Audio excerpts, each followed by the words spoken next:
Sonic the Hedgehog. My favorite Sonic game? Sonic Adventure 2 Battle. Thank you for coming. Hello again, welcome back to my channel. My name is Susan and I write a webtoon. It's been a while since I've been here. Last 2 months have been a little crazy for me. I got sick, I had some family stuff, but I'd like to pick up where we left off last time, where I was talking about how I write my webtoon, and this time I'm going to talk about how I make my webtoon on the computer, digitally. So I think today I'd like to go over how I do my line art, my flat colors, shading, and then background. So rather than sitting around here talking to me, let's get started.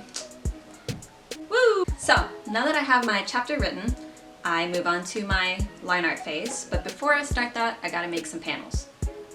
Using the Clip Studio Paint panel tool, I will draw these little boxes and they're done. That's how easy Clip Studio Paint makes it for you. I have a panel tool. No offense to Procreate, it's a great program if you want to make art pieces that are very traditional or painterly style. But Clip Studio Paint is where it's at for making comics. Like, they just have so many assets and wonderful tools specifically for making comics. Heck, I can think of plenty of big name webtoons that use Clip Studio Paint because I've seen those assets and I love them. They're great. Okay, so now back to the line art.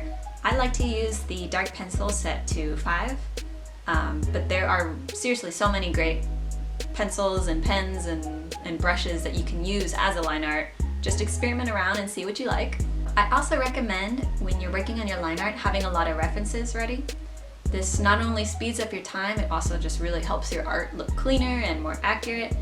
I love using Pinterest for things like clothing reference or places or poses. And then of course I also have my phone handy and I'll take photos of like my hands or facial expressions to use as reference as well. Alright, so once I finish up my line art phase, I move on to the flat colors. I did already post a video talking about how I like to do my flat colors and do them quickly. So if you want to check that out, it's right here. But other than that, they're pretty self-explanatory. Basically, you're just trying to get all the basic colors down as fast as you can so that you can move on to the next part. That's right, we're on to shading now.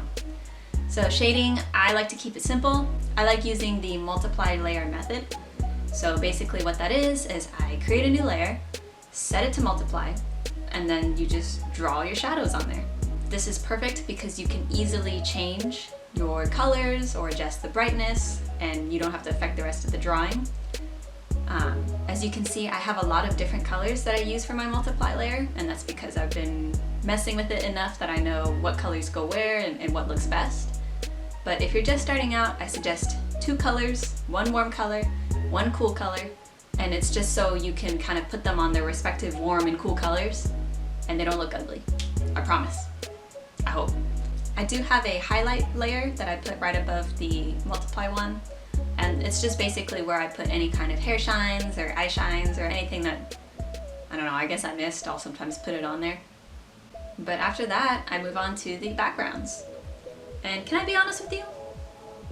I hate backgrounds. I hate backgrounds so freaking much. But I have to do them because if I don't like the look of characters standing in a void. It drives me nuts. They gotta be somewhere. So, what do? I call it faking it till you make it. Because it's true. I absolutely fake my backgrounds. I will draw them so vague. I will draw them so fast. I'll do gradients, I'll do blurring, Gaussian blur. That's my favorite thing to use on a background because it's blurry. It creates this, it's a cheat code for using perspective because all of a sudden there's a foreground and a background. The foreground's in focus, the background is out of focus, and I don't have to draw any details in that out of focus background because no one's gonna see it. So I'm a very lazy person. I hate doing backgrounds. That's why I also do the speech bubbles right before I start them. Speech bubbles, there's a tool for it. It's beautiful, it's lovely. Like I said, Clip Studio Paint, that's my boy, that's my jam. And I draw the bubbles first so that I don't have to work on any backgrounds that are underneath it. I don't want to spend time on something that's going to be not showing. But yeah, sometimes I do end up accidentally spending a little bit too much time on the background. Guilty as charged. But if I can avoid it, usually for like close-ups or smaller panels, I'll just do a gradient. I'll do a pattern. I'll do a cute little pattern brush. And it makes not only a cute effect, it saves me time. I don't have to draw a background. And if you guys want, I can go through and I can make a more detailed tutorial of how I kind of tackle my backgrounds. But for today, it kind of looks like we have a finished comic. That's how I do it from start to finish. Once again, this is just how I handle my process. There is a million different ways to draw. There's no right or wrong answer. So just experiment. Just try out anything, try out everything. And whatever you like, stick with it. You don't have to change for how other people do things. So I hope that was helpful or informative for you today. If you have any questions, go ahead and leave them in the comments. And I think that's it. I'll be back sooner than later. Bye bye! Yeah! Psst.